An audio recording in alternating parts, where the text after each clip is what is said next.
Today and Tomorrow by Henry Ford, from the year 1926. Chapter 1. We are being born into opportunity. For hundreds of years, men have been talking about the lack of opportunity and the pressing need of dividing up things already in existence. Yet each year has seen some new ideas brought forth and developed, and with it a whole new series of opportunities. Until today, we already have enough tested ideas which, put into practice, would take the world out of its sloughs and banish poverty by providing livings for all who will work.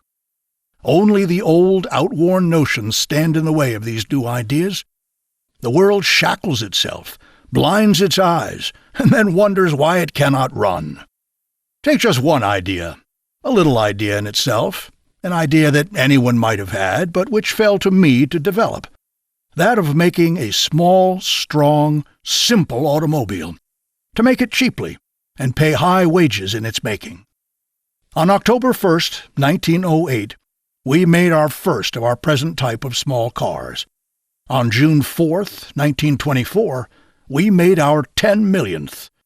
And now, in 1926, we are in our 13 millionth. That is interesting, but perhaps not important.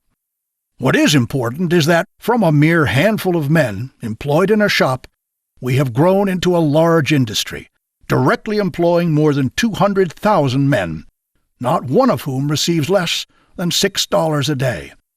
Our dealers and service stations employ another 200,000 men. But by no means do we manufacture all that we use. Roughly, we buy twice as much as we manufacture. And it is safe to say that 200,000 men are employed on our work in outside factories.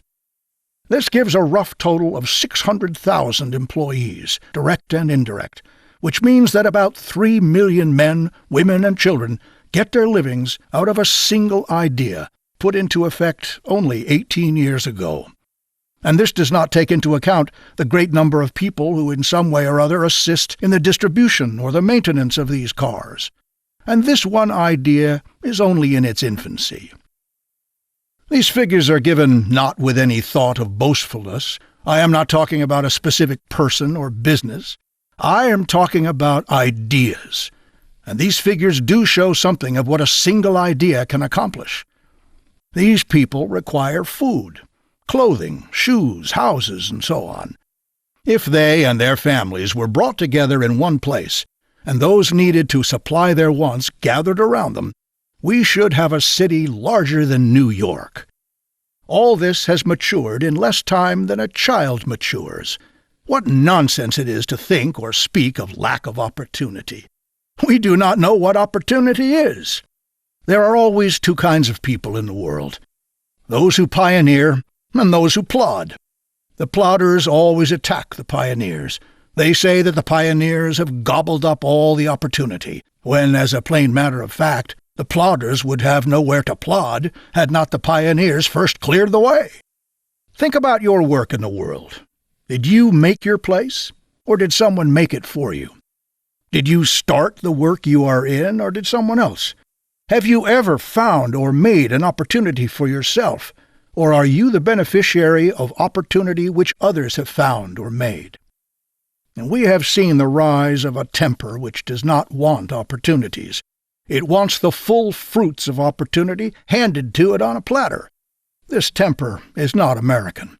It is imported from lands and by races that have never been able to see or use opportunity, that have existed on what was given them.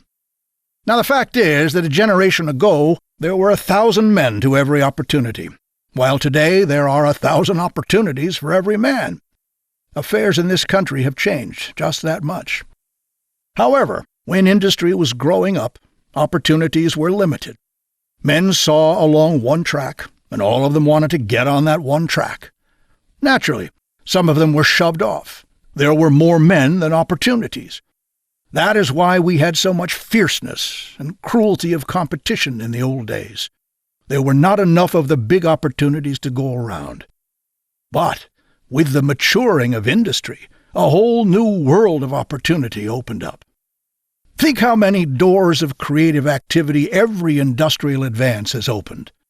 It has turned out, through all the fierce competitive fights, that no man could succeed in his own opportunity without creating many times more opportunities than he could begin to grasp. It is almost impossible to understand the rise of industry without recognizing the former scarcity of opportunity. Some forms of business seem to have gone onward, but our accounts of them mostly come from those who were beaten. But there is enough of fact to indicate that when industry was being evolved, under the pressure of the people's needs, and that is the only force that brought it into being, some men had large vision, while others had limited vision. The men of larger vision, naturally, bested the others. Their methods were sometimes immoral, but it was not their immoral methods that accounted for their success. It was their larger vision of needs, and ways and means to fulfill them. There must be a tremendous amount of right vision in anything if it is to survive dishonest or cruel methods. To attribute success to dishonesty is a common fallacy. We hear of men too honest to succeed. Well, that may be a comforting reflection to them, but it is never the reason for their failure. Dishonest men do sometimes succeed, but only when they give a service which exceeds their dishonesty. Honest men sometimes fail because they lack other essential qualities to go with their honesty. It is safe to say that in the success of men who are dishonest, all that is touched by dishonesty sloughs off. Those who do not believe in opportunity will still find places within the opportunities that others have created. Those who cannot direct their work successfully will always find it possible to be directed by others. But are we moving too fast? Not merely in the making of automobiles, but in life generally. One hears a deal about the worker being ground down by hard labor, of what is called progress being made at the expense of something or other, and that efficiency is wrecking all the finer things of life. It is quite true that life is out of balance, and always has been. Until lately, most people have had no leisure to use, and of course they do not now know how to use it. One of our large problems is to find some balance between work and play, between sleep and food, and eventually to discover why men grow ill and die. Of this more later. Certainly we are moving faster than before, or more correctly, we are being moved faster.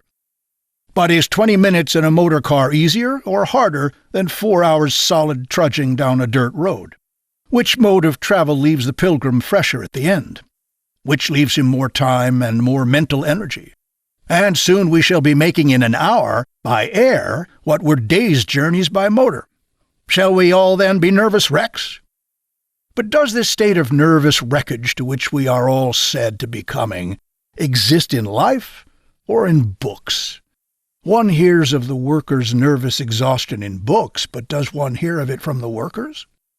Go to the people who are working with the actual things of the world, from the laborer traveling to his work on the streetcar to the young man who hops across a continent in a day. You will find quite a different attitude. Instead of cringing away from what has come, they are looking with eager expectancy toward what is coming. Always they are willing to scrap today in favor of tomorrow. That is the blessedness of the active man, the man who is not sitting alone in a library trying to fit the new world into the old molds. Go to the laborer in the streetcar. He will tell you that just a few years ago he came home so late and so tired that he had no time to change his clothes, just got his supper and went to bed. Now he changes his clothes at the shop, goes home by daylight, has an early supper, and takes the family out for a drive. He will tell you that the killing pressure has let up. A man may have to be a little more businesslike on the job than formerly, but the old, endless, exhausting drive has quit. The men at the top, the men who are changing all these things, will tell you the same. They are not breaking down. They are marching the way progress is going, and find it easier to go along with progress than to try to hold things back. And just there is the secret. Those who get headaches are trying to hold the world back, trying to wrap it up again in their small definitions. It cannot be done. The very word efficiency is hated because so much that is not efficiency has masqueraded as such. Efficiency is merely the doing of work in the best way you know, rather than in the worst way. It is the taking of a trunk up a hill on a truck rather than on one's back. It is the training of the worker and the giving to him of power so that he may earn more and have more and live more comfortably. The Chinese coolie, as some ethnic hard laborers of the day were often called, working through long hours for a few cents a day, is not happier than the American workman with his own home and automobile. The one is a slave, the other is a free man. In the organization of the Ford work, we are continually reaching out for more and more developed power. We go to the coal fields, to the streams, and to the rivers, always seeking some cheap and convenient source of power which we can transform into electricity, take to the machine, increase the output of the workers, raise their wages, and lower the price to the public. Into this train of events enter a great and ever-increasing number of factors. You must get the most out of the power, out of the material, and out of the time. This has taken us apparently far afield, as, for instance, into railroading, mining, lumbering, and shipping. We have spent many millions of dollars just to save a few hours' time here and there. Actually, however, we do nothing whatsoever which is not directly connected with our business, which is the making of motors. The power which we use in manufacturing produces another power, the power of the motor that goes into the automobile. About $50 worth of raw material is transformed into 20 horsepower mounted on wheels. Up to December 1st, 1925, we had, through cars and tractors, added to the world nearly 300 million mobile horsepower, or about 97 times the potential horsepower of Niagara Falls. The whole world uses only 23 million stationary horsepower, of which the United States uses more than 9 million. The effect of putting all this additional developed power into the country is something we do not yet know how to reckon with. But I am convinced that the remarkable prosperity of the United States is in a large part due to this added horsepower, which, by freeing the movements of men, also frees and awakens their thoughts. The progress of the world has been in direct ratio to the convenience of communication. We have remade this country with automobiles, but we do not have these automobiles because we are prosperous. We are prosperous because we have them. You will remember that everyone did not buy them all at once. The buying has been gradual. In fact, we have never been able to keep up with orders, and with our present capacity of 2 million a year, we are able to meet the needs only of our present owners, if they should each buy a new car every 6 years. That is an aside. The general prosperity of the country, in spite of bad farm years, is in direct proportion to the number of automobiles. That is inevitable, for you cannot introduce such a vast amount of developed power into a country without the effects being felt in every direction. What the motor car does, among other things, quite apart from its own usefulness, is to familiarize people generally with the use of developed power, to teach what power is, and to get them about and out of the shells in which they have been living. Before the motor car, many a man lived and died without ever having been more than 50 miles from home. That is of the past in this country. It is still true of much of the world. When the representatives of Russia came to buy tractors for their state farms, we told them, "No, you first ought to buy automobiles, and get your people used to machinery and power and to moving about with some freedom. The motor cars will bring roads, and then it will be possible to get the products of your farms to the cities." They followed the advice and bought some thousands of automobiles, and now, after several years, they have bought some thousands of tractors.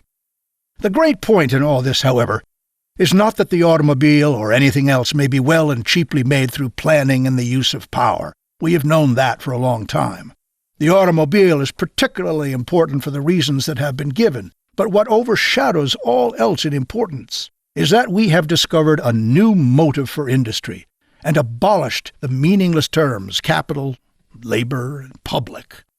For many years we have heard the phrase profit motive, which meant that someone called a capitalist provided tools and machinery, employed men, that is, labor, at the least possible wage, and then manufactured goods and sold them to some strange collection of people known as the public. The capitalist sold to this public at the highest price he could get and pocketed his profits. Apparently, the public came out of the air and also got its money out of the air, and it had to be protected from the profiteering capitalist. The workman also had to be protected, and someone invented the living wage notion, all of which grows out of a complete misconception of the entire industrial process. It is true that petty business can work on the capital-labor-public mistake, but big business cannot. Nor can little business grow big on the theory that it can grind down its employees. The plain fact is that the public which buys from you does not come from nowhere. The owner, the employees, and the buying public are all one and the same. And unless an industry can so manage itself as to keep wages high and prices low, it destroys itself. For otherwise it limits the number of its customers. One's own employees ought to be one's own best customers. The real progress of our company dates from 1914, when we raised the minimum wage from somewhat more than $2 to a flat $5 a day. For then we increased the buying power of our own people, and they increased the buying power of other people, and so on and on. It is this thought of enlarging buying power by paying high wages and selling at low prices which is behind the prosperity of this country. It is the fundamental motive of our company. We call it the wage motive. But of course, high wages cannot be paid to anyone just for the asking.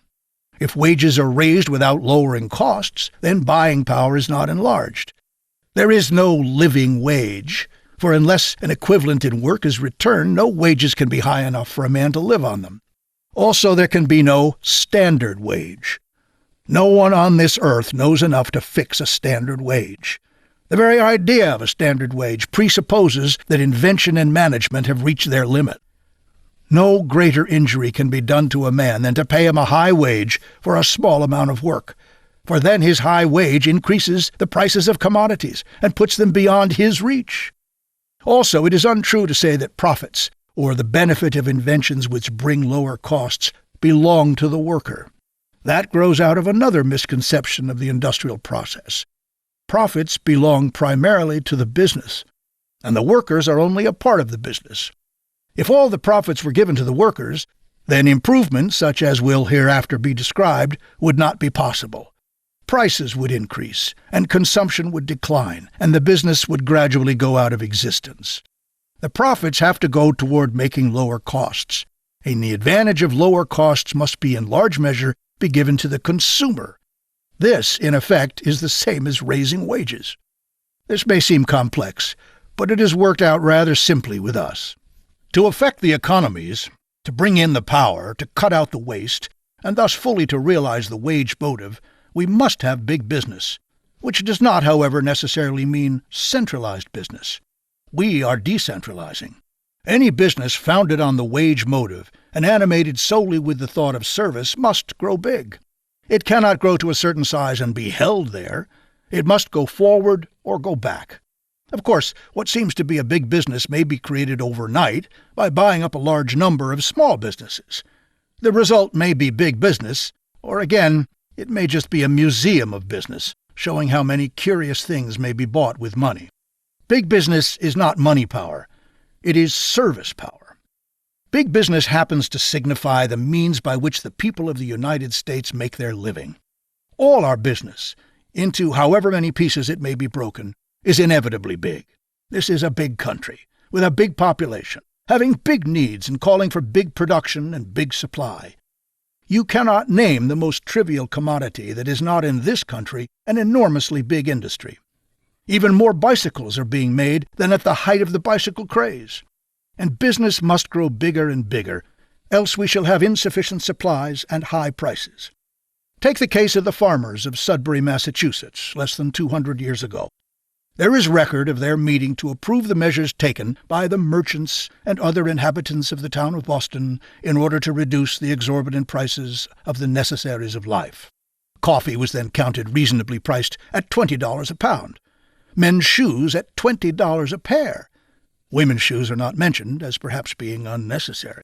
Cotton cloth came high, and a bushel of salt cost a small fortune. What accounts for the change in the price of those articles then and now? Business, which is the organization of supply. Business began small and grew large. There is nothing mysterious about that.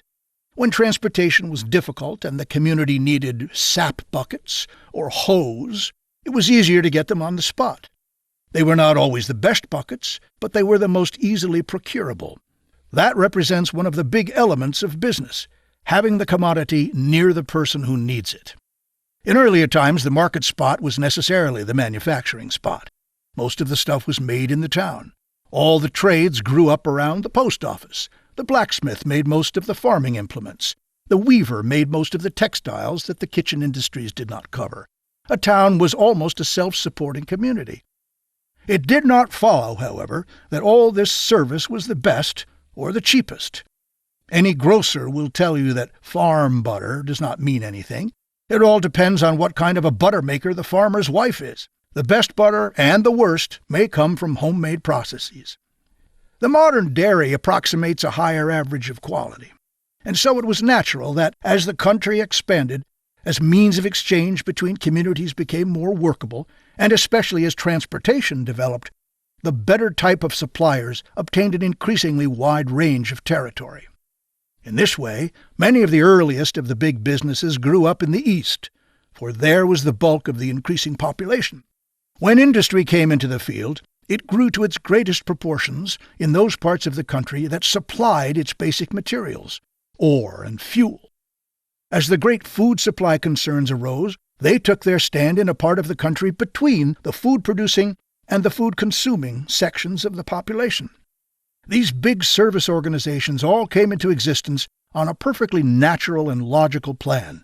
The people made them. One or more men may have developed the idea, but it was the support of the people that gave the idea its big place in the life of the world. And now, as the country has grown larger, so has business. And we have learned a great deal. We now know that business is a science, and that all other sciences are contributing to it. We are in the great age of transition, from the drudgery of life to the enjoyment of life. And what we have learned about the ways and means of this transition will be told in the following chapters in terms of hard experience.